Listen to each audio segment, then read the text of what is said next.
Hello, and today we'll be playing Lyre. We're going to be starting chapter 12, and this chapter will be the aftermath of the trial. In chapter 11, Richard was tried for murdering the king. We all know he didn't do it, but he was found guilty. And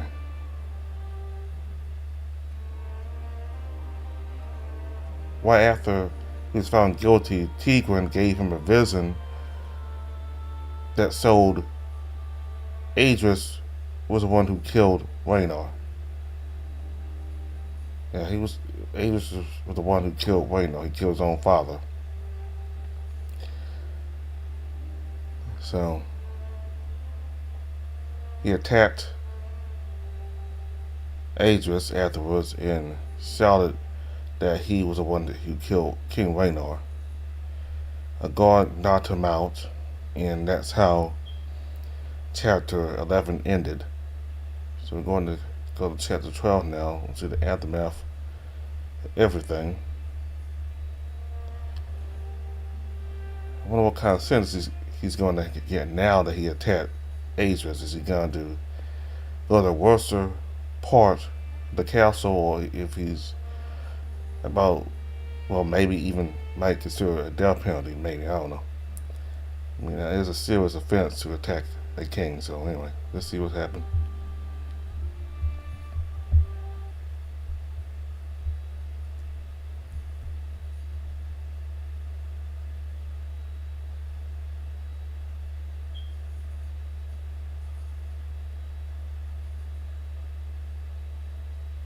I took to my shoes, drag along the rough ground as I'm hauled through the corridor. Pain radiates from my nose, and my headaches a thumping pressure begging against the walls of my skull. Although I imagine it's nothing compared to how Adris feels with the way I left him. I open my eyes a little bit, but opening them too much causes my head to hurt even more. Two of the guards drag me by each arm as we make our way down the twisting halls of the castle. We reach the set of stairs that led down to the first floor of cells, and they begin to lift me down the steps. Even with all this dead weight, I feel light being carried by their strength. We reach the bottom of the stairs, and they continue to pull me down the long tunnel. I look to my left and watch as the cell doors pass by one after the other. Each doorway casts a light on my face that creates a searing pain rushing through my head. I close my eyes and let them carry me down the hall, the repetitive movement of their bodies pacing down the tunnel almost putting me to sleep.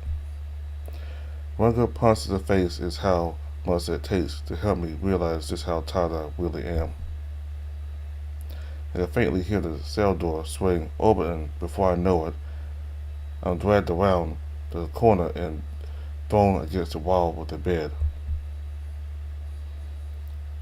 I sit there slumped over, the pain in my face becoming more numb with each passing minute.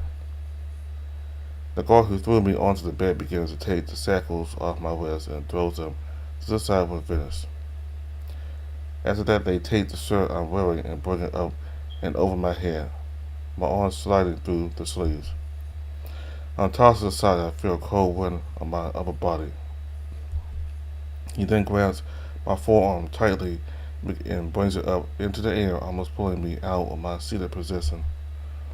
The large, rusty shackle gets clamped around my wrist, and they let go of my arm as it hangs limply in the air above my head. They grab my other arm and do the same with it, the cuff tightly gripping my wrist. The only issue is my arms are now crossed over each other. It's too much uncomfortable. It's not too uncomfortable, but then again, I just spent most of the day in change, so I'm used to it. The other guard takes the shackles that were previously on my wrists and binds them around my ankles. They're a bit tight, but it doesn't hurt. Before I have time to settle into things, a swift punch to the gut causes me to lurch forward. The pain works up through my stomach. I feel the muscles in my gut begin to tighten. I went onto the ground in growing pain. Not much came out, given I haven't eaten in a while, but it still hurts. I hear the two guards walk out of the cell. One of them closes the door behind them. One of the turnkeys must be there too, because I hear the clanking sound of the door being locked. The guards walk away from the cell, airing their frustration about what happened earlier. Aegis, that monster. He killed his own kin and then blamed it on me. Put me through all this. All this time he's been pinning for the presence of his departed father, putting up an act for those around him. All this time, he's the one to blame. The taste of vomit still lingers in my mouth, so I spit it out onto the floor. I lean back against the wall, the chains rattling above my head as my arms tug down. Everything is so peaceful now. Cold but peaceful. Instead of drowning me, the silence now takes me in a comforting embrace. As silly as everything is, at least now I'm alone again. Alone. I try to call out to Tigran, wondering if through it all they would turn to my side. Nothing escapes my mouth, but I know that doesn't matter. If they were there, they would know I needed them. Get no response though, just a feeling of eyes. Eyes watching me as I lay there against the wall. Soon my own eyes began to feel heavy. As I begin to close them, my mind starts to race. Most of it is just visuals of accounts of what happened, but a few questions hammer at the back of my head. Where's Lyre? Is he safe? Does he know where I am?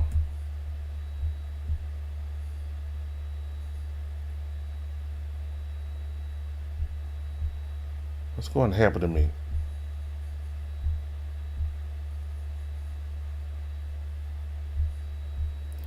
The squeezing sound of the cell door to my left manages to wake me up from the deep sleep I was in. Before I can open my eyes, I go to move and remember I'm shackled to the wall as the chains begin to rattle. I loosen my limbs and raise my head up slowly.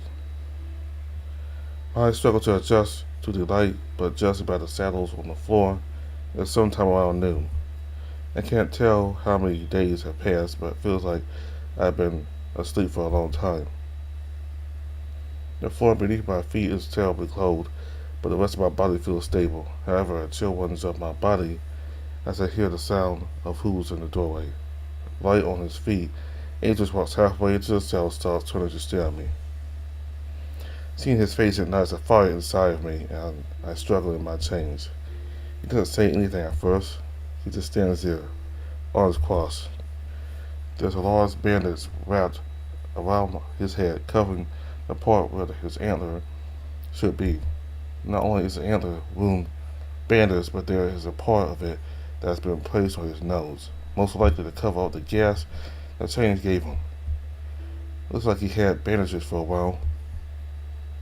Once he's satisfied while still in contest, he nods over to the doorway and speaks. Leave those by the door and get the iron. I hear the noise of someone walking away. I assume it's one of the turnkeys and yell out to them. Don't leave. I didn't do anything. It was him. There's no response from the turnkey, but Aegis throws me a look. As the footsteps trail off, the cell becomes more and more silent. Cold wind blows through the bars of the window, and Aegis just stands there, as still as a statue. What are you doing down here? Once again, he doesn't say anything. He just begins to slowly pace around the cell, stopping every few seconds. God damn it. What's your goal here? I'm done playing your stupid game. Just shout at him. He walks over to the window and lazily gazes out of it. The wind rushes through his fur, and he closes his eyes. After a few moments, he opens them and looks down. He spots something and lays down to the pile of straw in the corner. From the pile, he pulls out the bottle of tablets Leaf gave me. It must have been peeking out from the clump I buried I buried it earlier. Could I even get in trouble for that? He whispers this under his breath. After reading a small label on the end of the bottle, he squats down and reaches into the pile again. His back is to me, so I can't really see his face. He's so silent, I assume I've lost my hearing. Holding up his hand, I see the small piece of mirror pinched between his finger and thumb. It's dirty and smudged, but it still reflects light into my eye for a moment as he twists it around in his hand. Aegis. He turns his head and looks at me, his expression empty. His bronze eyes shine in the dim light from outside the window. What? The way he asks this sounds less like he's annoyed and more like genuine curiosity. I try to think of what I wanted to ask him, but I really just wanted to break the silence. Nothing. He stands up and opens the bottle, tapping it into the palm of his hand until a tablet comes out. Popping it into his mouth, he swallows, not even needing anything to drink to get it down as he slowly paces towards the east wall. So, what's going to happen? Are you going to kill me, too? Or even give the headsman the satisfaction of doing his job? He stops in his tracks and tilts his head in my direction, staring at me out of the corner of his eyes. Shut up! He yells this, and before I even know it's happening, he hurls his sword, a mirror, into the wall next to me, pieces of it shattering all over the ground. God, do you ever shut up? You fucking worm. That display you in that disgrace of a night put on the other day has the entire castle in an uproar. I expected nothing less from scum such as yourself, but you truly ruined Lyre. He was a good and loyal dog, and now you've gone and undone it all. He was a prodigy. He had potential, but now he's what? All I remember is that Lyre had gone the moment things broke out into the throne room. What could he have possibly done in the time since then? Well, that's right. You don't know. A sick feeling enters my stomach and overtakes the pain that was there before. Of course you haven't heard. You've been out for a couple of days, haven't you? I suppose food is the only thing you're starving for. He leans against the wall behind him and looks down dejectedly. After a disruption at the end of the trial, we conducted a search on the entire castle looking for him. I'm sure you remember the way he fled the scene so swiftly. The horrible truth is, how can I put this? My heart sinks down into my stomach and an awful taste hits the back of my throat. He's missing.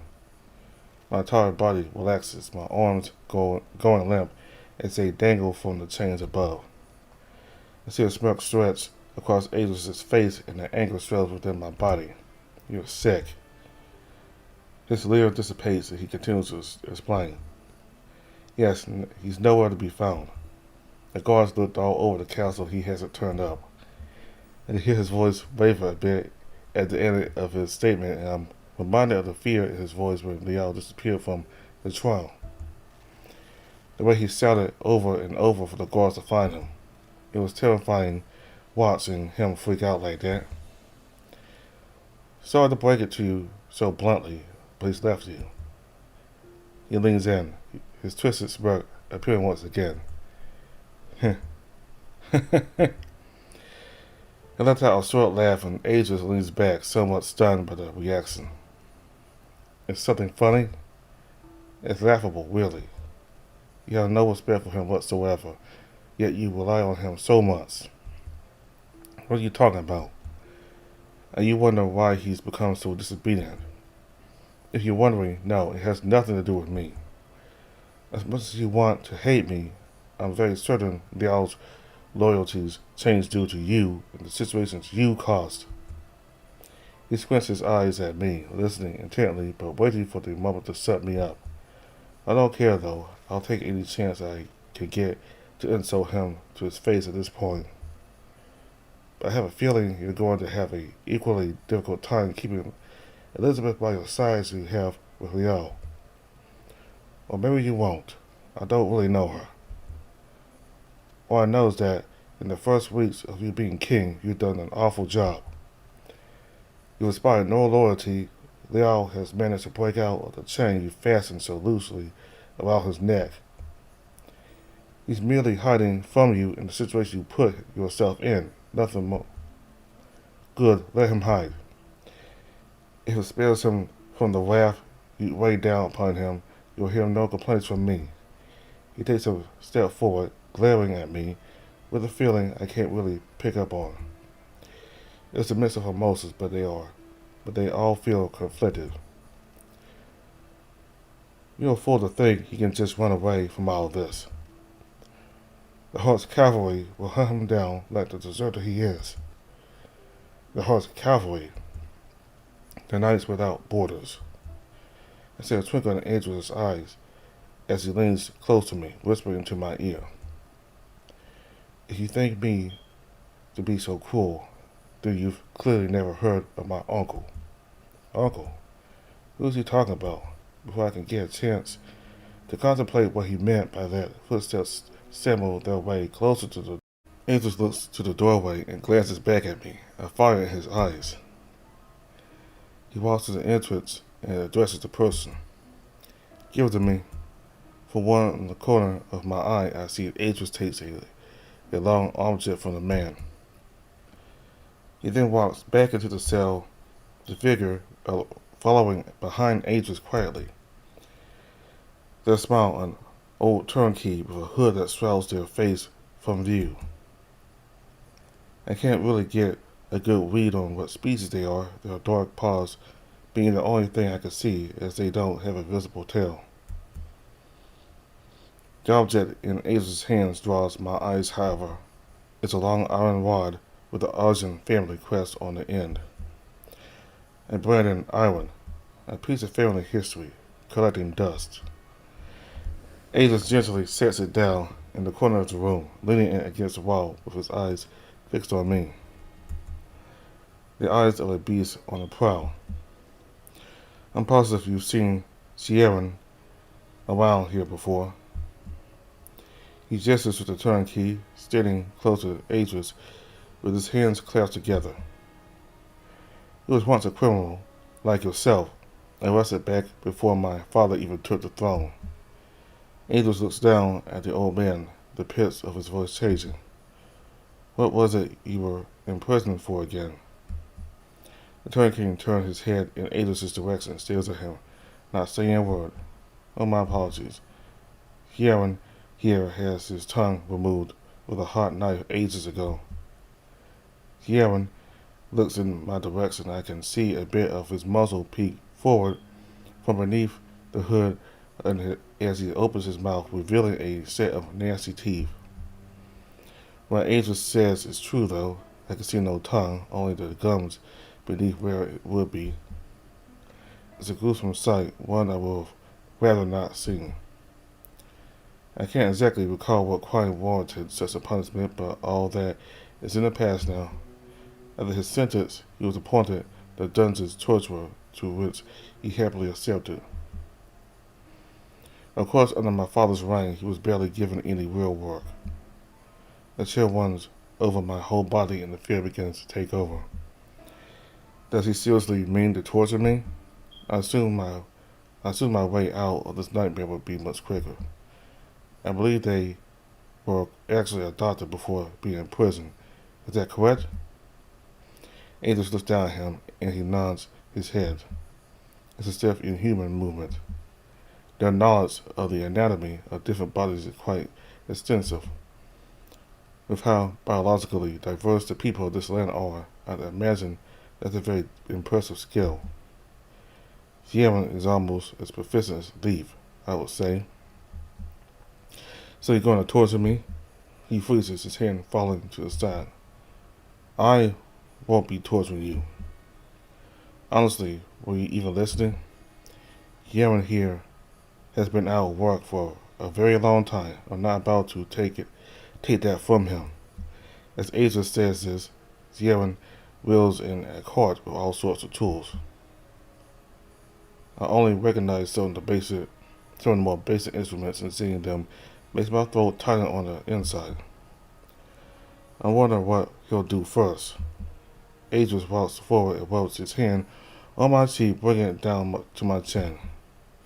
It makes my blood boil. He has such handsome, rugged features with beautiful, pearly white teeth.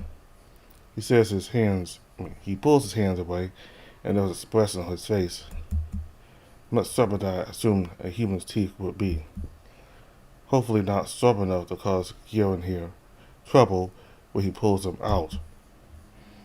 Beads of sweat slowly drip down my face, and suddenly the teeth in my mouth are more apparent than ever. My body feels weak, and my arms are now shaking enough to cause the chains to rattle silently. I'm kidding. Like your teeth, my antler will grow back. He turns to Lyre and gestures to me. Lyre, try not to do anything too drastic.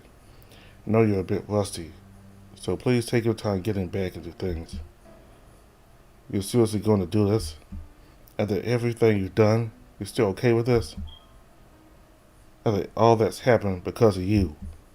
He now stands by the exit, his hand resting on one of the door's bars. 3 days and then we hunt. Hunt. He strides through the door and Lyre closes it behind him with a loud thud. You coward! I shout these words in his direction. I can hear them travel up the wall like rushing water. If he causes any trouble, gag him. I grow tired of his filthy lies, and I assume you will too. He yells this behind him, and as I hear the sound of his hooves hitting the ground, the noise getting further away with each second. I look away from the door and turn to Lyre, his shadowy figure standing in the corner next to his cart. He's the one who started all of this. He shows no sign of listening to me as he rummages through the cart. It looks as if he's organizing things. After a few moments, he draws closer, his footsteps clumsy as he limps with each step. I can hear one strained breaths from beneath the hood as he gets closer. Once he's right in front of me, he places both his paws on my collarbone. I turn my head away, not exactly sure what he's about to do, but knowing that it's something I won't like. His paws slowly glide up from the front of my torso to my shoulders and then my arms. The claws on the end of his fingers drag along the skin of my arms, sending a horrible shiver up my spine. He traces one of the scars on my arm, which causes the appendage to shake even more. Without any warning, he then grabs my wrist, the shackles around him having already imprinted on the skin at the base of my hands. With a surprising amount of strength, he twists my arms along the rest of my body, forcing me to face the wall behind me. I'm now standing on my knees, arms held up with my back to him. I hear him step back toward the cart and clumsily grab something off of it, causing a loud clanking noise. Rotating my hands, I try to see if there's any way of getting out of these cuffs. My heart is beating faster than it ever has, and I feel completely helpless. My shirt was taken off days ago, and although the cold air doesn't feel as harsh anymore, I still feel exposed. All I can do is prepare for what's to come. Nothing happens at first. All I can hear is rustling behind me from the torturers as they quietly go about their business. Then I hear it. The noise shoots into my ear with a loud bang, echoing throughout the cell of the tunnel.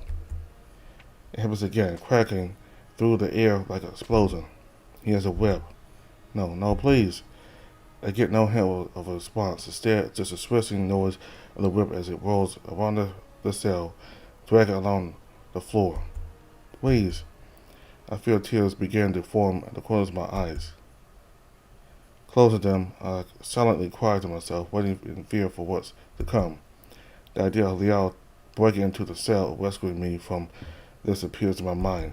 I imagine his white cape rushing past like a blinding light as he tackles Lyre. The noise of the whip swinging slowly starts to fade out. The dreams of Lyre heroically rescuing me are weak, however. In the darkness of my closed eyes, I can only see one thing for certain. A single candle burning in the center of my vision. It's a strange vision, not at all like those I would see with the mind's eye. It's familiar, like something I've experienced before. The candle flickers in the darkness, the wax on it slowly dripping down the sides. Your name. I hear a voice behind me. It's stern and authoritative, asking me my name. Richard. I reply, but my answer doesn't come out of my own mouth. It sounds devoid of any emotion. A horrific pain strikes across my back, causing me to arch forward. The pain was sharp and quick, not staying for more than a second before coming back all at once with a horrible, stinging ache. Ah! Stop, please. Two more lashes from the whip drag across my back, the pain almost unbearable. I let out another howl of agony, but there isn't much time to recover as another round begins.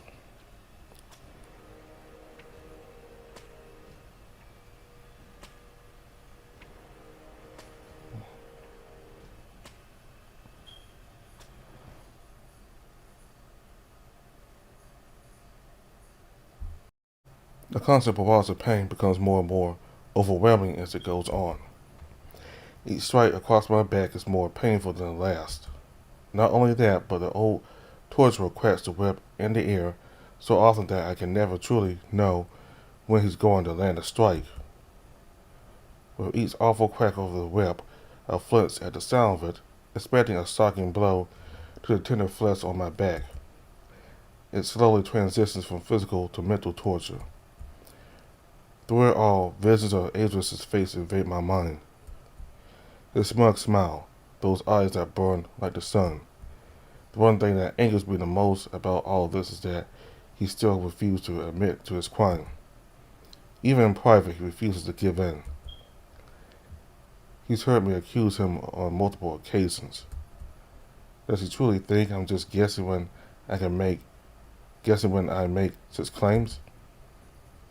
It feels like hours pass before Sierra stops. My body is exhausted, my senses numb. Aside from the wheezes coming from the scum behind me, all I can hear is warm blood dripping onto the slab I'm kneeling on. The cold air glides over my skin, stinging the fresh wounds left behind by the hours of pain I've just experienced.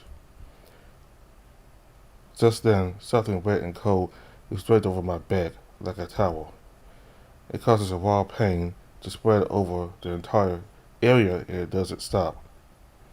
My body begins to shiver uncontrollably. The change from my shackles now rattling much louder than before. I can hear Sierra leave the cell as I fall into a state of complete exhaustion. Wake up! My upper body jolts against the wall and my eyes open, the blinding light taking a moment to adjust to. I'm still kneeling on the slab of stone, the side of my face pressing to the wall. From this position I can see Adrian standing by the door. He has the branding iron in his hands and is clanking the handle against the bars of the cell door.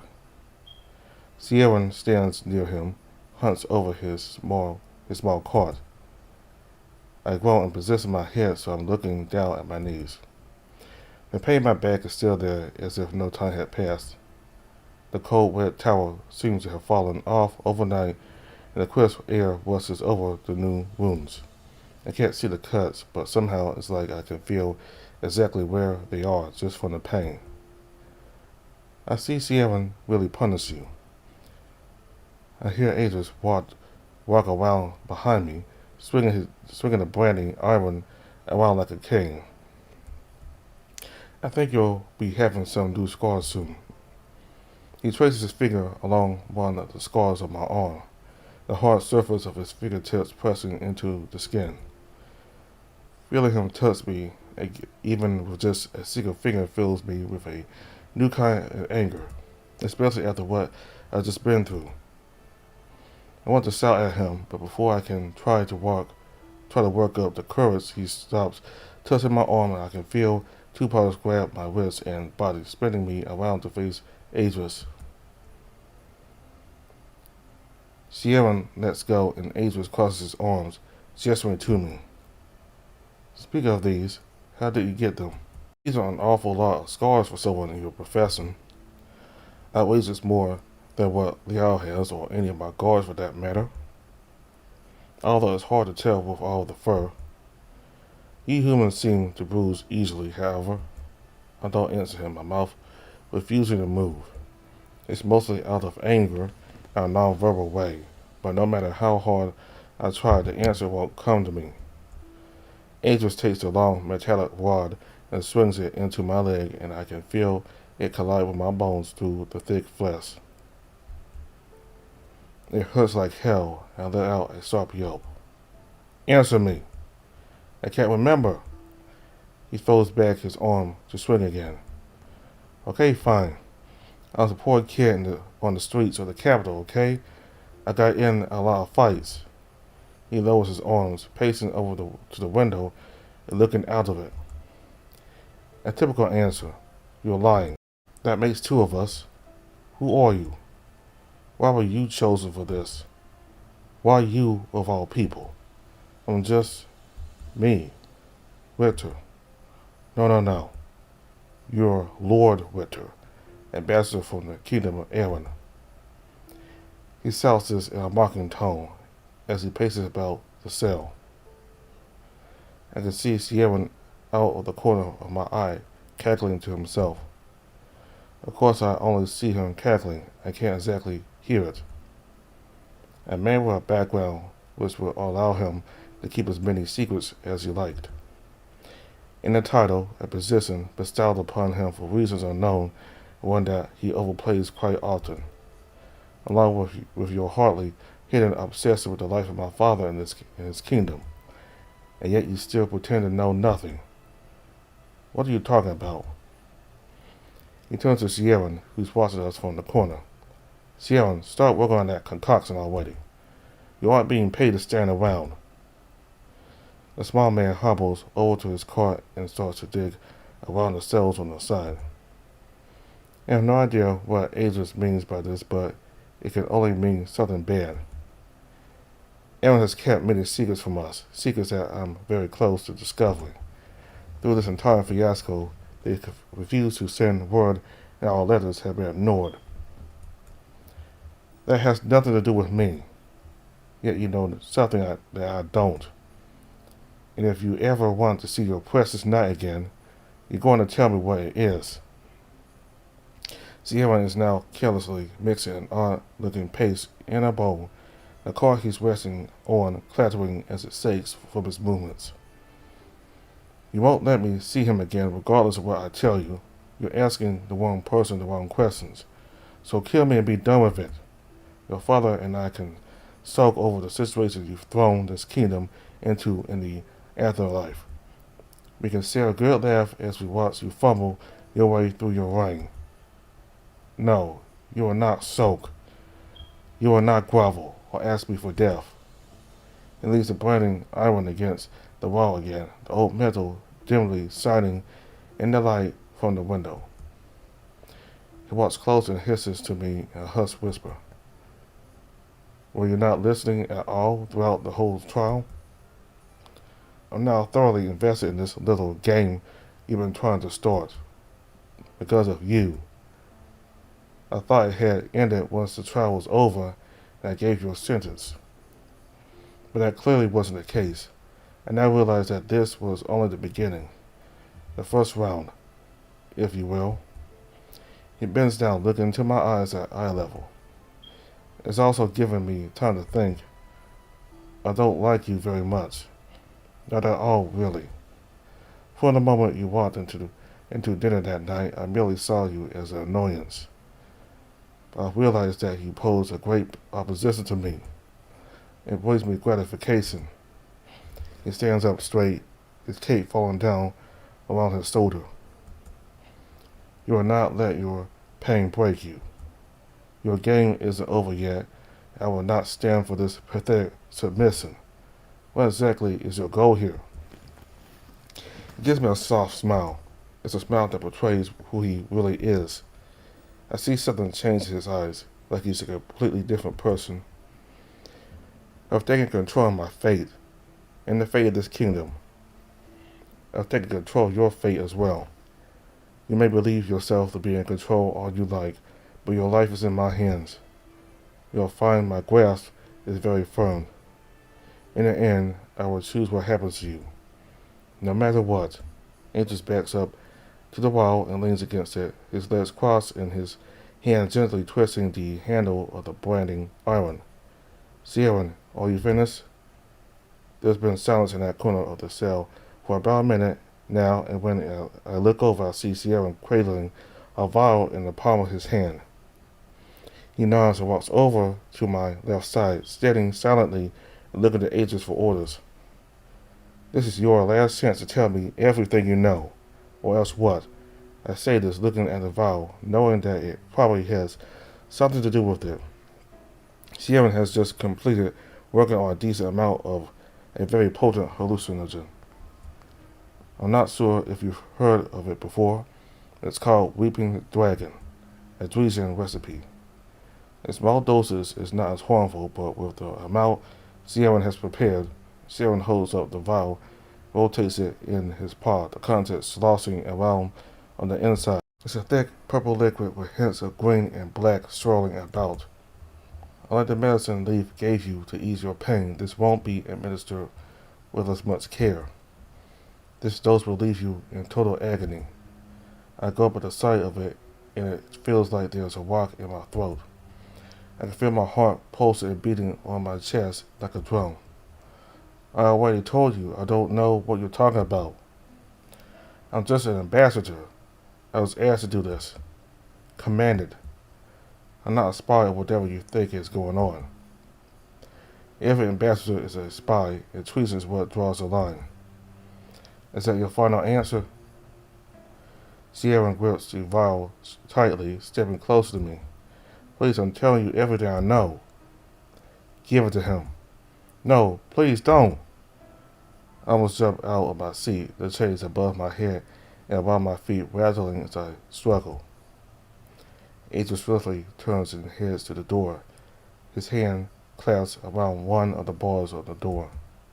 Make sure he swallows it all. Please. I'm cut off as Sierra tightly holds my jaw in his grasp. I go to close my mouth, but his paw won't let me as I'm forced to keep it open.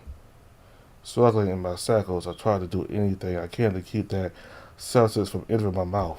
It's no use though, and it happens so fast. The thick liquid pours into my mouth, resting on my tongue and slowly trickling its way to the back of my throat. The taste is horrendous and extremely powerful. Almost sweet, but to the point where it's painful. I don't even know what's in it, as it doesn't taste like anything I've ever tried before. I try to gag or do anything to stop it from going down, but it's no use. Once it's well on its way throughout my system, Sarah lets go of my jaw and backs away. I start to cough as much as I can, but it's not working. I can already hear the sounds of the hallucinogen disagreeing with my insides. Either that or it's already working its way into my body, getting ready to poison my mind any second now. I've never had anything like this happen to me before, and as the fear begins to truly set in, I can feel my entire body break out into a cold sweat. I'm so busy being preoccupied with my situation that I don't even hear Sierra leaving the cell. The door shuts with a loud bang, and if I wasn't chained down, I feel I would have jumped out of my seat. Before I can fret too much about my situation, my mind wanders to a question that's been on my mind since Adrian spoke of it. What did he mean by taking control of his fate and the fate of Lyre? Was that truly his motivation all along? It just doesn't make sense. Trying to think about it becomes harder though. My head begins to feel as if it's splitting open, but it's a numb pain. Something that I can't quite feel the softness of, but the pressure is there. Everything goes blurry, and as I try to focus my eyes, the cell begins to warp and bend. It feels like everything is spinning, almost like the mind's eye, but so much worse. My head still feels like there's an immense amount of pressure being put on it. There's more and more spinning. The walls seem to be bending into a tunnel, and I'm left chained to the wall and staring as the bullets fly by. The light shining in from the window seems to dance around the room, and everything looks extremely detailed while also being smudged like a dirty reflection. I close my eyes so that I can block out the mess of colors and lights. The pain. Your name. Rector. Occupation. Ambassador. Going to repeat after me while staring at the candle. Do you understand? Understand. Wall. Wall. Street. Street. Home. Home. Kingdom. Kingdom. Wise. Wise. Betrayal. Betrayal. Enemies. Enemies. Trust. Trust. Allies. Allies. Freedom. Freedom. We will continue again tomorrow. What is your name?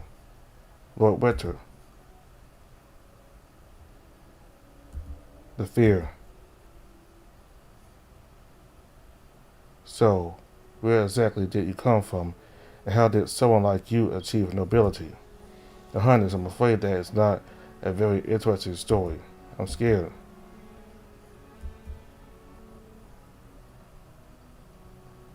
Something about him has always struck me as different. He doesn't seem to be someone fixated on the past. The past is dangerous.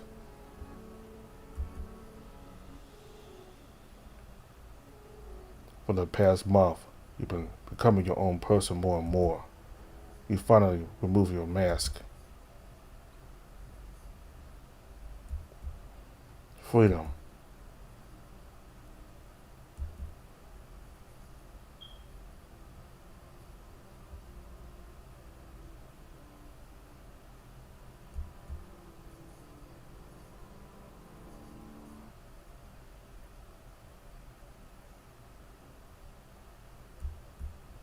As I slowly recover, the pain all over my body starts to become more apparent.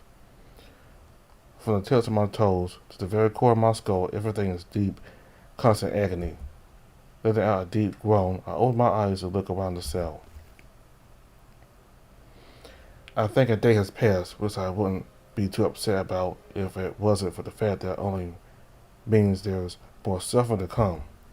I can barely remember anything of what happened after I ingested that awful substance.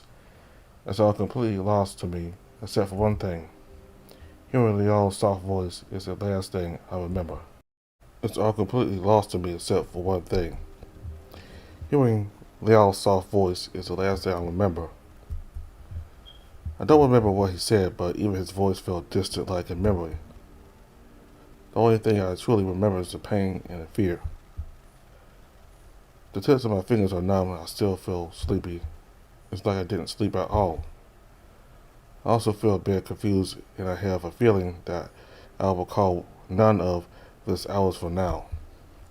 After moving around a bit more, I realize just how sweaty I am. Despite the cold air from outside flowing into the cell, I look like I just finished running for hours in hot weather. I've also lost all sense of taste. I'm hoping I get that back, but I don't think it matters. The feeling of starvation grows stronger with each passing day. I can feel my stomach eating itself. The last time I ate was days ago. I lowered my head so that I'm staring down at my lap and tears begin to well my eyes. Why is Angels keeping me alive? What kind of sick things has he planned? The tears are heavy as they fall from my eyes, leaving wet spots on my dirty trousers. The situation is hopeless, and I've accepted a long time ago that things are going to end horribly, but I just want to see Lyre again. That was all he stood by my side. I want to hold him in my arms and feel safe. Safe. It's hard to remember what that feels like, hearing this voice. Hearing him say my name. That's all I want.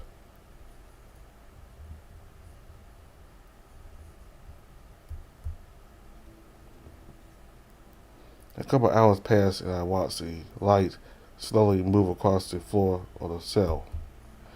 I managed to find a decently relaxing position to sit in. My arms feel so weak, and as I'm about to drift off to sleep, I hear footsteps drawing closer from up the hall. These specific footsteps are ones I'm all too familiar with. The cell door opens and Ace slowly walks in. He has a face of confusion, looking me up and down. He looked like a mess, but I expected things to be worse. I avoid looking into his eyes. He refuses to say anything. Nothing? That's okay. I trust you had good sleep. Damn you. Don't worry, I don't get much sleep either. I haven't had a good amount of sleep in a long time. That's okay though. Exciting things happen when I'm awake. He leans against the wall on the other side of the cell, his arms crossed over his chest. Today's the big day. Although, before we can start, there's one last thing that needs to be done. Sierra's down the hall preparing for it right now. You're not going to kill me, are you? He squints his eyes at me, those devilish eyes that I see any time I close my own. It will send a message. I sit up, leaning forward as much as I can. Like the ones you already sent to Aaron, the ones I will call you mentioned not getting a reply to. No, you're smarter than that. As much as I hate to admit it, I know as much. You don't know anything. You're afraid. He bites his lip, but all I can see is bitterness in his eyes. You're afraid every time you walk down these halls, Lyre will jump from the saddles and finally give you what you deserve. You said it yourself. He's hiding somewhere in this castle, and it scares you. You're afraid of what's to come if you kill me. Like I said, you know nothing. You realize that you're not as important to Aaron as you think you are, right? A pawn at best. The idea that you think an all-out war can be started over your death is amusing. It's the death of the king you murdered that will plunge this land into fire. The people know this. From the swords of Frostford to the woods of Pine Rock, they accept this as fact. Because they want to. He steps forward, his hands behind his back, looking out the window with a thoughtful expression. Rest assured, they'll have replaced you before your body is cold in the ground. If we even give you that courtesy. Why do you hate me so much? Do I intimidate you? Is that it? He lets out a quick chuckle, almost surprised at this suggestion. I said it in jest, but I believe there might be some truth to it. At first my attitude towards you and the Drusian Lord wasn't personal at all. You simply forced my hand. Where is Kadaj? I can see the annoyance come over his body as his shoulders slouch and he rolls his eyes. I sent him to Drees to personally offer a proposal to King Aaron. It is the only proposal I offer, and their only chance at keeping their ambassador in the fold if they accept. He meets my eyes again and shakes his head in a condescending manner, although either outcome isn't an issue for me. Of course you would see it that way. First me and now Kadaj.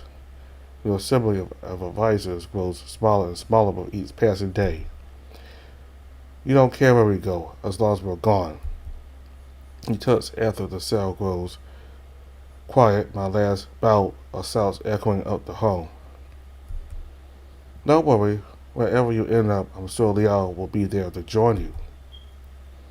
Once we find him, after he says this, I can hear a sound from at the very end of the tunnel, like a door slamming shut.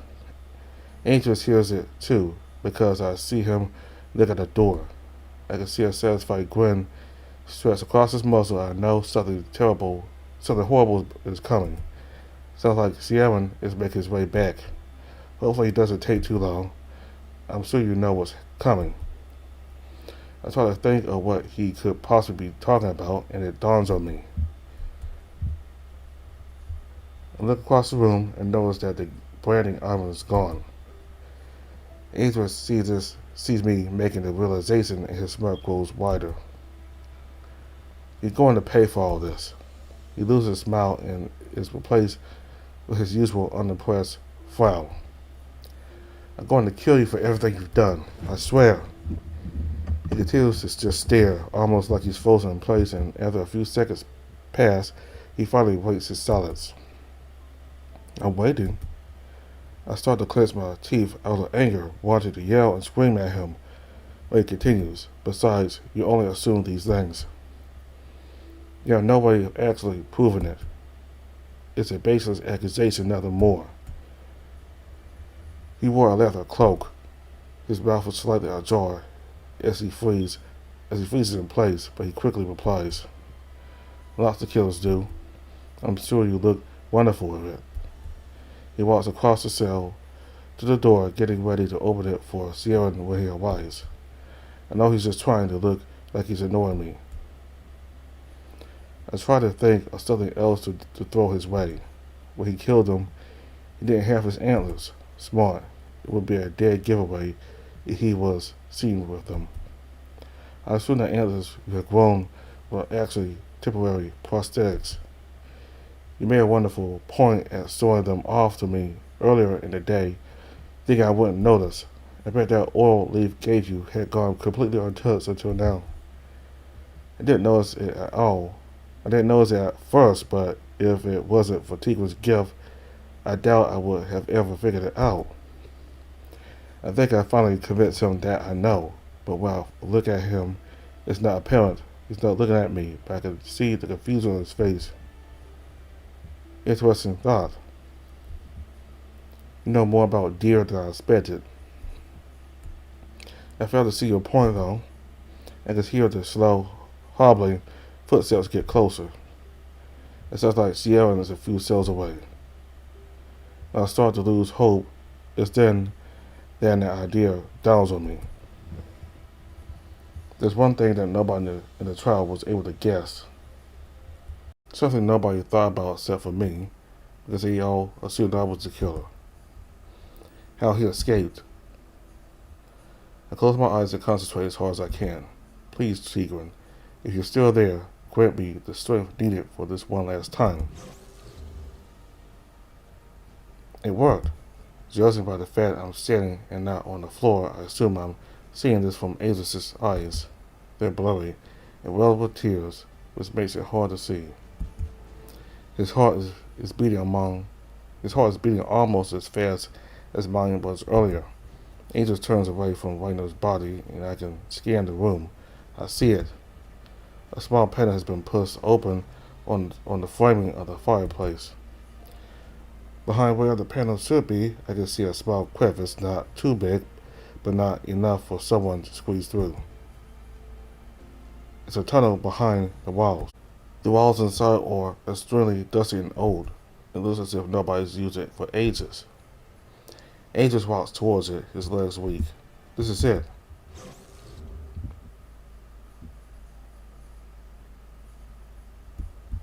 Fireplace. I utter this in a low breath, but I know he hears it because I can see him flinch, his eyes darting in my direction. How did you cut himself off after realizing what he was just about to say? It's too late, though. He's figured out that I know. He's given himself away with just 3 words. His face contorts into a completely different expression, one I haven't seen on him since the trial. I almost don't notice it, but those amber eyes begin to change as well. There he is. The king is no more. Only the killer stands before me now. I can almost see the pain rush into his eyes, like it's hard for him to accept it. He goes to speak, and his voice is rough and sinister. I killed him. You seem to already know, but I'll give you the satisfaction of hearing it from me. He slowly walks towards me, his hooves dancing on to each brick on the wall as he slowly paces across the cell. When he died, I could finally see it, my true destiny. No longer was there conflict, no longer did I fight for control. Both eyes became one, and I realized what I wanted, what I truly wanted all along, was right there, just within my grasp. All I had to do was reach out and take it. If I didn't claim my destiny in that very moment, I would be lost forever. He stands in front of me, even with his short height. He looks down on me, the window casting a glow on the side of his face. You can't win without making a few sacrifices. The noise in the hall gets louder with each footstep, but Angels doesn't show any sign of trying to hide anything. I am the storm that will sweep over this land, cleansing it of all that threatens true peace. He leans in, whispering into my ear, his voice like a snake's hiss. I will kill you and anyone who stands in the way of my dream. I can assure you, Lyle's severed head will decorate the western battlements before winter's end. My only regret is that you won't get to see it. Right when he leans back, I take my last chance to spite him and spit his face. It lands directly on his cheek just beneath his eye. He stopped only for a moment before bringing the backside of his hand down upon my face. It stings like hell, and I'm surprised at how hard he hits. Of course, after everything that's happened, I really shouldn't be too shocked. He wipes the spit from his face with the back of his glove, but as he does this, something catches his eye, and he leans in closer. Your eyes, they're brown.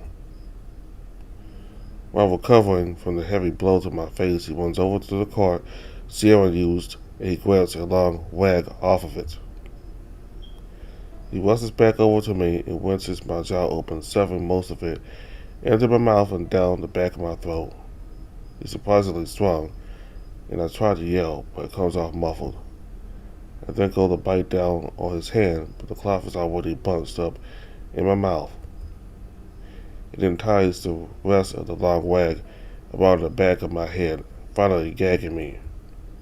I struggle to say anything or push the cloth forward with my tongue, but it's no use. I can hear Sierra walk up to the door, and he kicks it open with his foot. When he walks in, he's got a large metallic bowl, carrying it by handles on either side. It is very wide, and resting inside of it is a pile of red hot coals and the burning iron. It's already glowing a bright red color at the end, and the sight causes me to uncontrollably struggle in my chains. Very good, Sierra. Set that on the ground over there. He says it's pointing to a spot on the floor where there's no straw. Sierra sets it down with a loud thud. Throw him around. I yank the chains as hard as I can, hoping to break free from the wall. Anything to stop what's going to happen. It's hopeless though, as Sierra grasps my wrist and body, forcing me into a position so that I'm kneeling on the bench, face pressed against the bricks. Screaming into my gag is pointless, but I can't help yelling in fear as the second passes. You're mine now, do you understand? And like I said earlier, your life is in my hands. I hear Sierra reach over and pick up the brand, the sound of the coils crumbling around it as it's lifted from the basin, causing fear to course through my veins. He starts to limp towards me, but Adrian stops him. No, I'll do it. Adrian yanks the rod away from Sierra and gets behind me. Seconds turns into minutes, minutes turn into hours. After what feels like forever, it finally happens. First I feel the pain. Searing and sharp, I can almost feel the same with the metallic antlers on my skin. It presses into my back, pushing deeper and deeper with each second pressure it is applied. Then I hear it.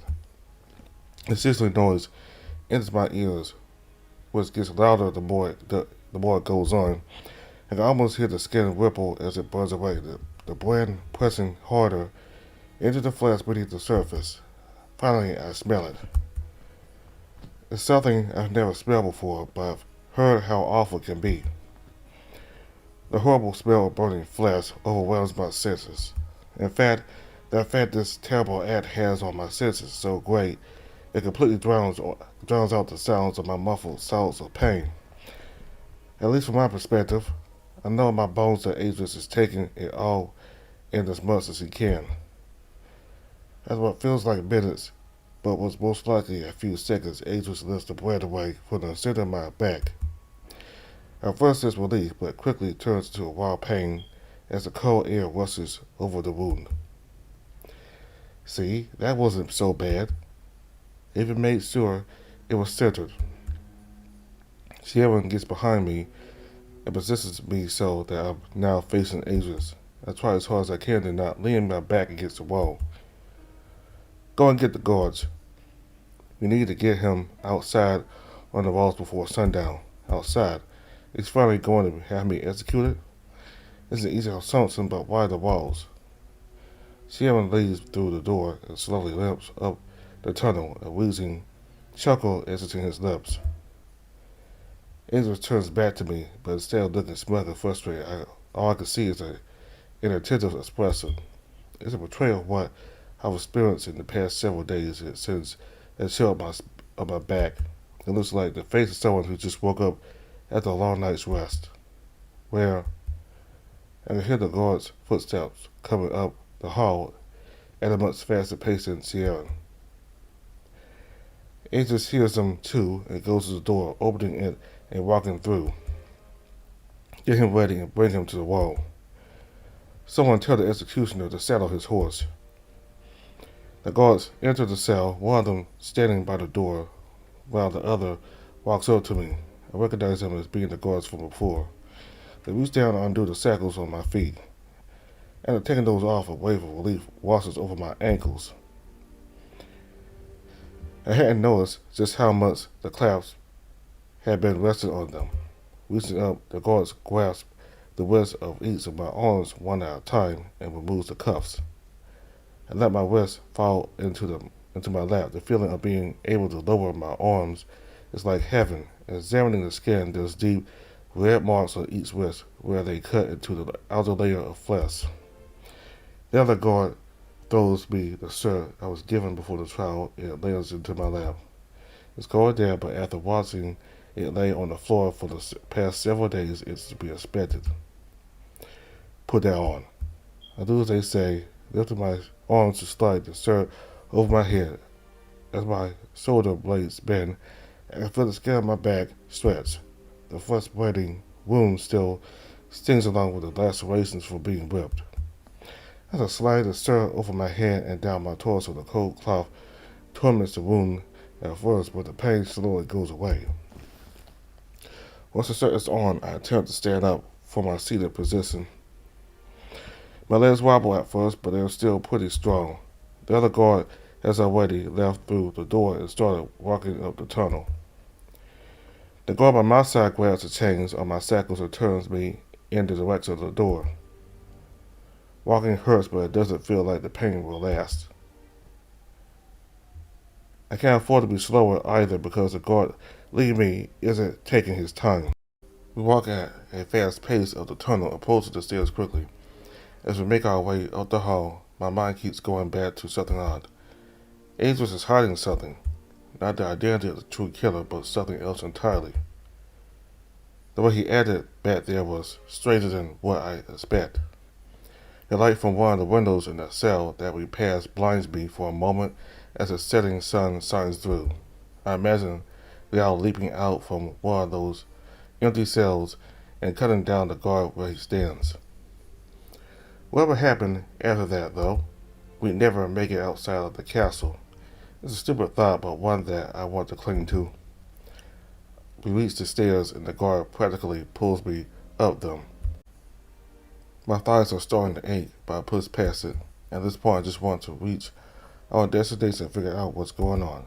I have many questions just from hearing angels talk about what's going to happen. Why are they taking me to a wall? Why does the executioner need this horse? There's also the hunt that Idris mentioned. No, wait. Have they already found Lyre? Do they intend to hunt him down and make me watch?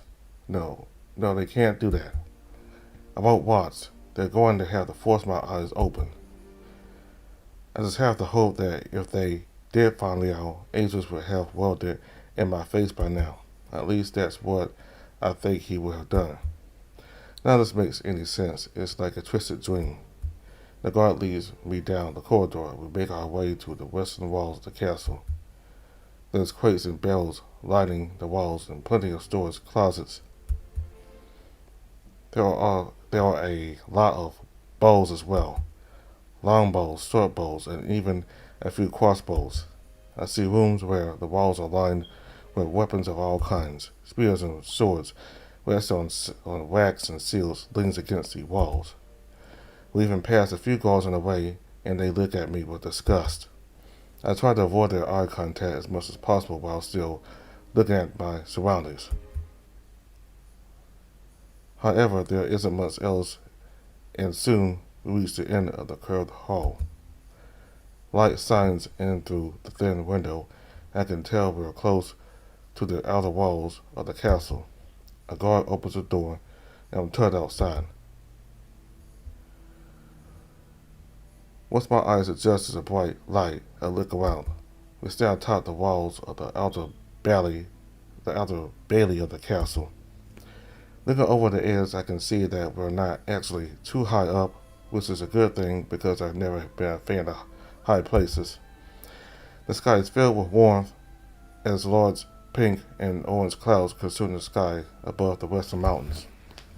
Sunlight bursts through an opening in the center of the gathering of clouds, casting a bright glow over everything beneath it.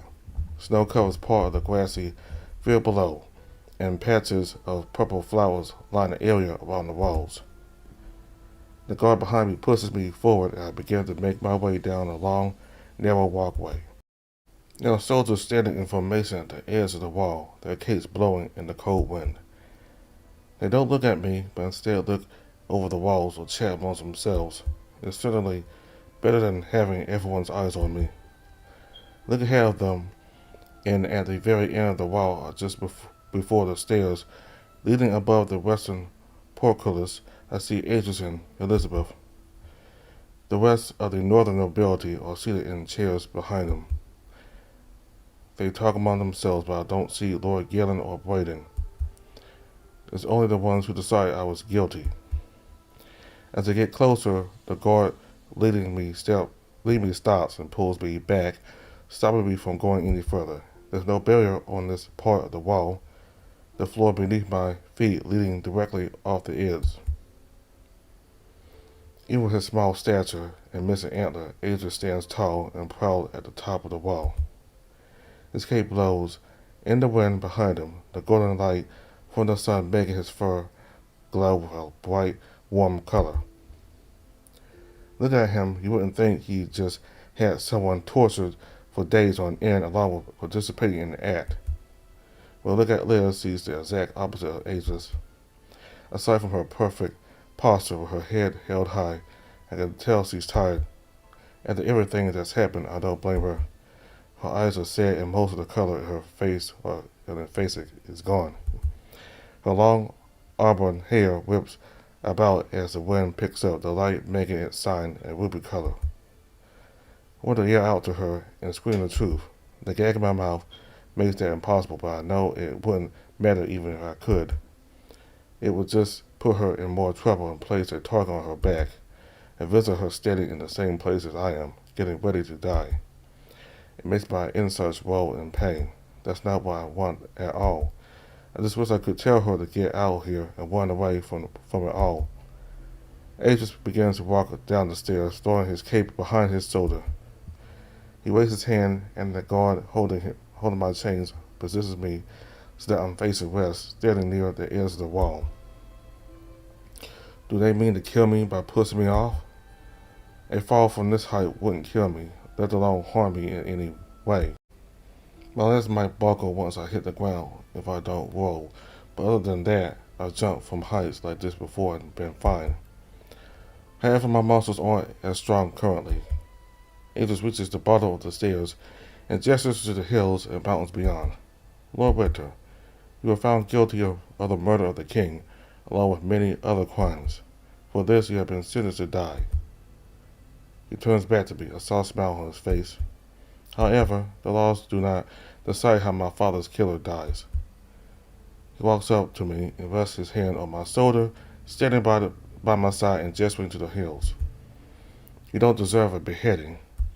No, instead, I'm going to give you a chance. He snaps his fingers, pointing at me, and the guard to my right begins to remove the gag from my mouth. Once it's gone, I cough and relish in the feeling of relief. My throat feels dry. I can still taste the cloth in my mouth. Getting my sense of taste back has never been so awful. We're going to have a hunt. He takes the key from the guard and begins to unlock the shackles on my arms. Once they fall to the floor, I caress my wrist, feel the indents that the cuffs left. I so badly want to punch Aegis and knock off his other antler, but my body refuses to move. It could be fear or restraint that's holding me back, but deep down I want to kill him with my bare hands right now. I just don't know if I could. I've never murdered anyone before. In this hunt, you're going to be the quarry. The quarry. Of course, it all makes sense now. He wants me to run for my life. He wants to enjoy the fact that I think I have a chance. It's all very simple. Once you're on the ground, you're going to run. Run as fast as you can across the hills towards the mountains. You'll get a decent head start too. Just kill him already. The Bear Lord shouts this in a jesting manner, but nobody laughs. Aegis just nods in his direction with an annoyed expression. Silence. He passed me on the back lightly, and I wince in pain. If my husband manages to catch you, he will kill you. This is your only chance. My only chance. Is it really my only chance? Do I even have a chance at all? It's going to kill me anyway, there's no doubt about it. No, I'm not sure about any of it, but when I look to the horizon, I suddenly get a burst of energy. It's not physical. It's nothing physical, but instead, I feel a spout of determination rush throughout my body. Tigran? Look around, half expecting to see them standing off in the distance. They're not, though. Their voice sounded so far away, too. Like they've become weaker. If you have any last words, I would speak them now. If I were you, nobody would be able to hear you from down there. I look down below, the flowers blowing in the wind, sending petals scattering all over the snow. The sun shines on my face, allowing me to feel a warmth I never could in the cells of the castle. Tigran really did it. I don't know what they did, but like they said, I have to have faith. This really is my last chance. Turning to look at Aegis, our eyes meet and I shoot him a poisonous glare. My last words? Standing up straight, I face forward and clear my throat before speaking. I say enough. The wind dies down, and for a moment it feels as if everything stands completely still. Then Aegis' soft voice breaks the silence. Very well. Guard, when you're ready. Before he can even finish, I step forward and leap off other edge of the wall. I hear a few people gasp, but it's drowned out by the sound of wind rushing past my ears as I plummet. I hit the ground with a heavy thud and my knees buckle as I roll forward. Thankfully I land in a small patch of snow, but it didn't do the best job at breaking my fall. Without hesitating for even a second, I get up and break into a sprint. The snow and grass beneath my feet is freezing cold, making my feet instantly go numb. I push through it and keep running, not looking back. I hear Aegis yell something to me from the wall, but I can't make it out. I rush through the patch of flowers, their petals brushing against my legs as I wade through them like water. It feels like I'm already halfway across the first hill, but I don't look back to check. I just keep running. Aegis looks out over the wall, watching as winter runs just over the first small hill. He rests his hands on the barricade, almost leaning over as he watches with keen eyes. He didn't think something like this would be so exciting. Knowing that there isn't much time left before he gets out, appoints Aegis motions for the archers. Archers, to your marks. The archers stand at the ready, their longbows in hand. Knock! They knock their arrows, their bows clanking about as they do so. Draw! Aegis watches as winter comes into view, centered perfectly on the horizon. The archers draw their arrows, and before they can hold for too long, Aegis gives the command. Loose!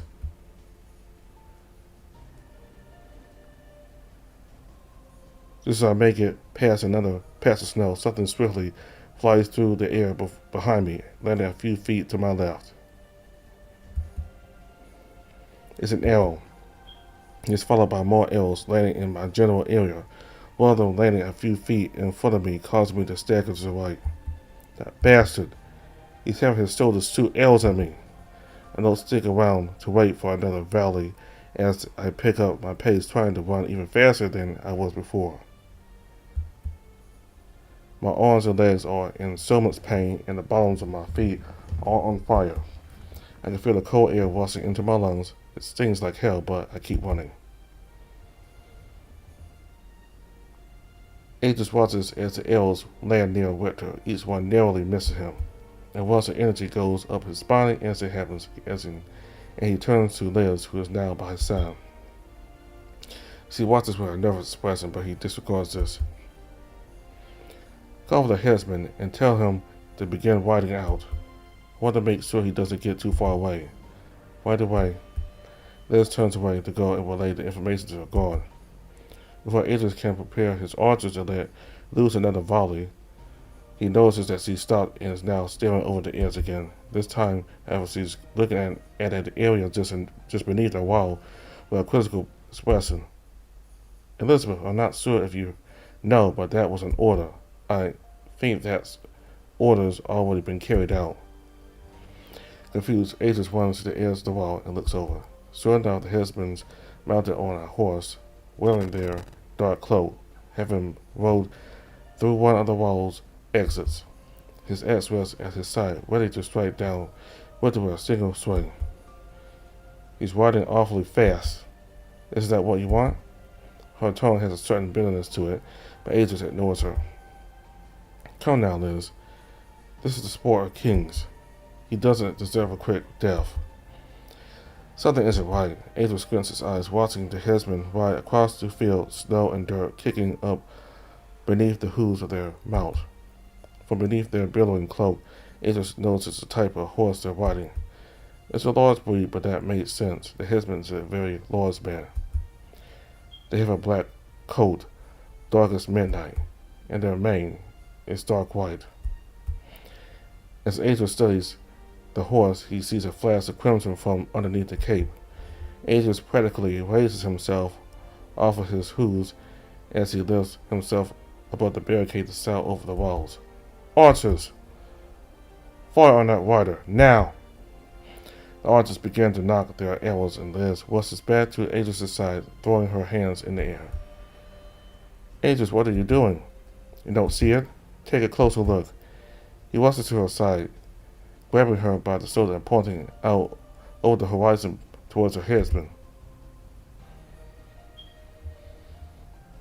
As I sprint across the fields, I try to focus on the horizon and the sky beyond, not allowing the arrows to slow me down. The clouds begin to part, and the sun once again shines through the opening. The sky is made up of the brightest colors I've ever seen. Pink, yellow, and orange, the clouds are soaking these colors in as if it was paint. It gives me a feeling I don't think I've ever felt before, despite how cruel this world is with all of its faults. It's so beautiful. Just as I'm about to reach the top of another hill, I hear hoofbeats behind me. It's the headsman. The noise gets louder with each thud, and I feel my heart begin to beat faster than it ever has. Tigran, please, if you're there, I need your help right now. Spreading faster than I ever have, I close my eyes as tears start to form. Like a child slowing down at the end of a race, I start to feel myself decline. No matter how hard I push myself, my body is starting to give out.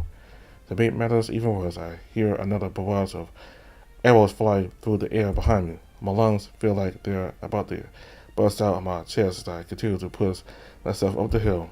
The bottoms of my feet are completely numb, and I'm starting to not even feel my legs. As I reach the top of the hill, I pray that one of the arrows hits, putting me out of my misery. But none of them do. Instead, they make their landing far behind where I am. Am I out of range?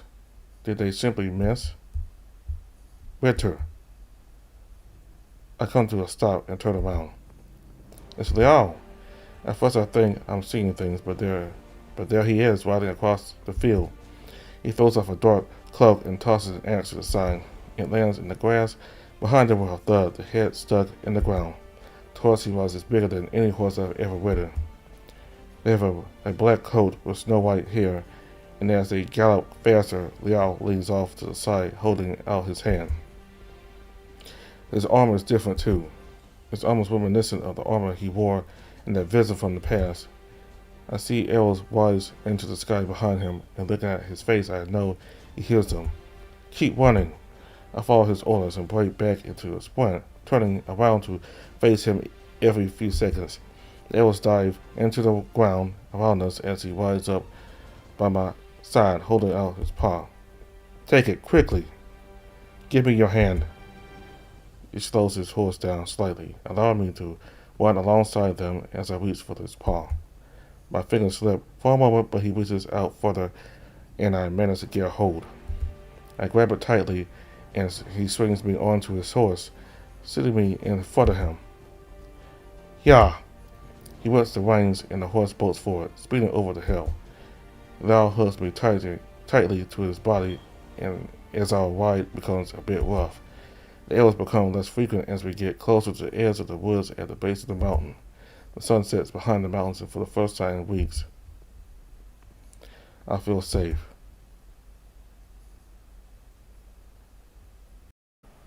The last barrage of arrows lands just behind the two of them, and Angels accepts that they're finally out of range.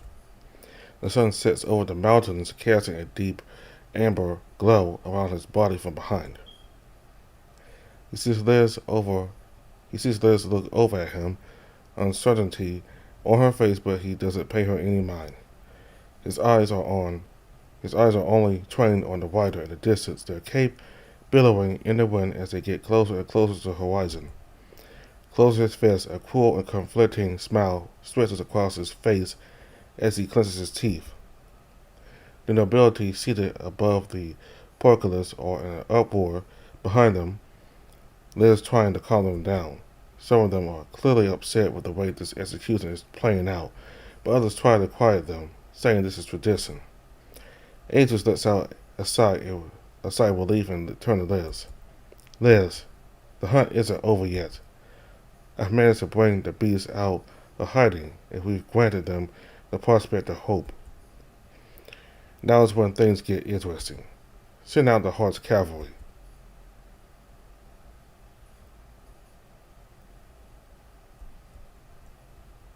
To be continued. Liz obviously wasn't happy with everything that was going on. I mean, she still carried out Aegis' orders, but she clearly does not like what's going on.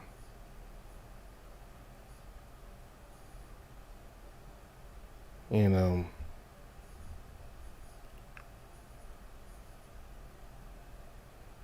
that's how to say. I mean, the torture scene with Aegis himself whipping Ritter, and then the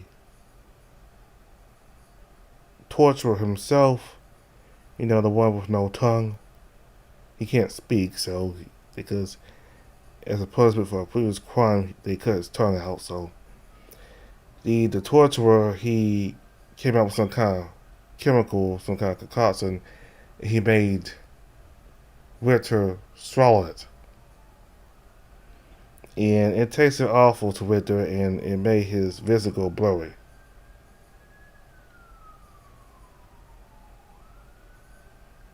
It's a lot of silence out here. So anyway, the torture scene that was awful. I mean, Aegis is certainly the tyrant now. He's a tyrant. He's the exact opposite of his father, and he calls himself the Storm. And yeah, that's what he is. He's right about that. He's the Storm, and there's gonna be a war. He's going to put the entire continent into war, and that's what he wants. And I wonder what's going to happen in the next chapter, chapter 13, to end everything off. I mean, the the Horse Cavalry was the band of soldiers that Aegis' uncle leads. Both Winter and Liao will have to face them, and the cavalry will bring them a lot of trouble, but I think they are able to reign throughout the continent, just not just in Lyre itself, but throughout the continent. So maybe all the points between the kingdoms or in the kingdoms themselves, the cavalry might be able to capture both of them. That's something that both of them will have to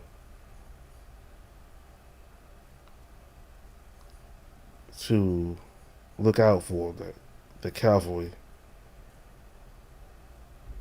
I mean, they're not out of the woods just yet. So I think that's all I have to say for chapter 12. So we're done with Lyre for now until the new update comes out in December. So thank you all very much for watching. Goodbye. Back now. Hit the save here.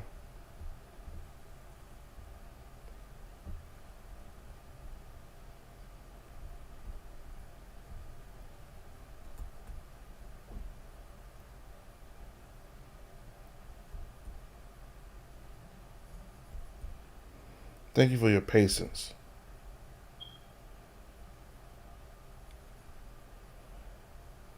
Well, so that was chapter 12 of Lyre. So we're up to date with where Lyre is right now, the VN. So there's going to be one more chapter.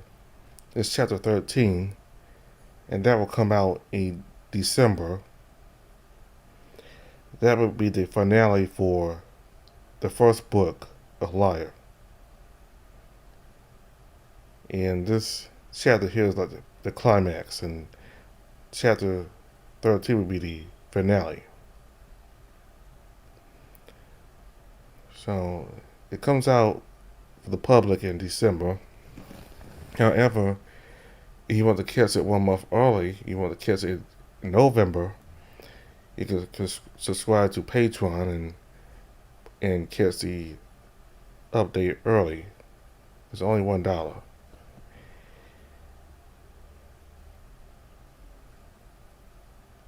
So I'm very excited to see what's going to happen in chapter 13. I just wonder how Liao is going to respond to everything Richter has to tell him, like the way Aegis treated him in the jail cell, torturing him. I just really hate Aegis even more now.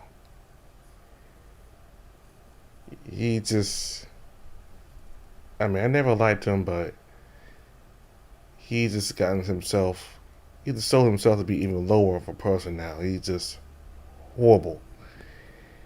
And he knew the whole time that he killed his father. He knew. He's just playing in that and trying to put it on Richter.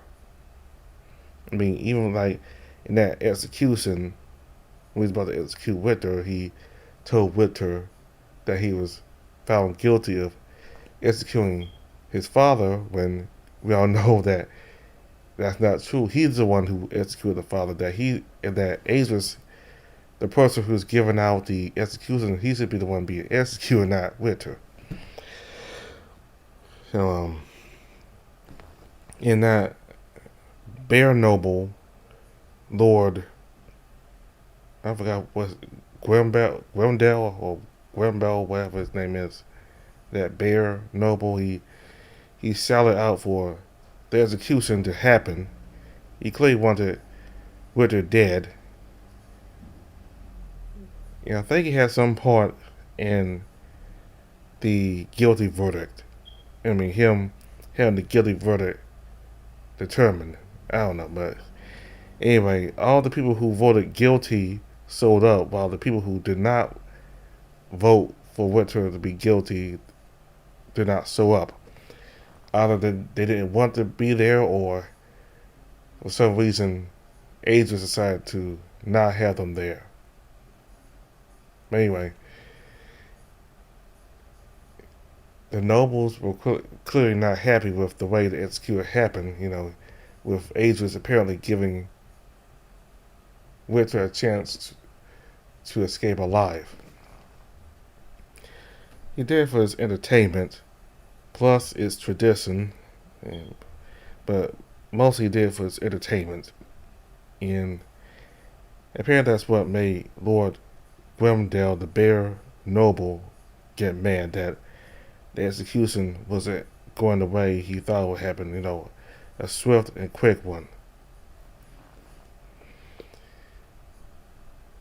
So, that horse that we saw when he visited Richter in the cell, who was the headsman. He was the person who was supposed to carry out the execution. But I think he's supposed to be on the one in Lyre's position just now. He's supposed to be the one on the horse. So what happened? Did Lyre somehow rough him up and went his place instead? Or maybe the horse tried to work with, the headsman we met. Maybe the headsman horse tried to work with Lyre and carry out this plan to rescue Richter. I don't know. I don't know what happened to that horse headsman that we saw in the prison, if he had any part with Lyre being on the horse or not, but and those candlelight scenes where somebody forces Richter to repeat the words that they say. I do not know if that had something to do with him being in Erwin, him being trained for this position of ambassador or not, but I think there's some things that Richter does not know that he went through. He probably was trained for this mission here to go to Erwin. To go to Lyre. He was trained by Erwin to go to Lyre. Now, he says he's just a diplomat, and maybe he truly thinks that's true, but there's actually more to him than just a diplomat, and maybe Erwin sent him there for something else. And could Erwin possibly know about Richter's powers? Or maybe there's something else. I don't know. Anyway, Richter Tiguan, he came out and helped Winter out, and despite his power being weak and him not being able to communicate with Winter, he still managed to help Winter out, and it was because of Winter still having faith in Tiguan that Tiguan was able to help him out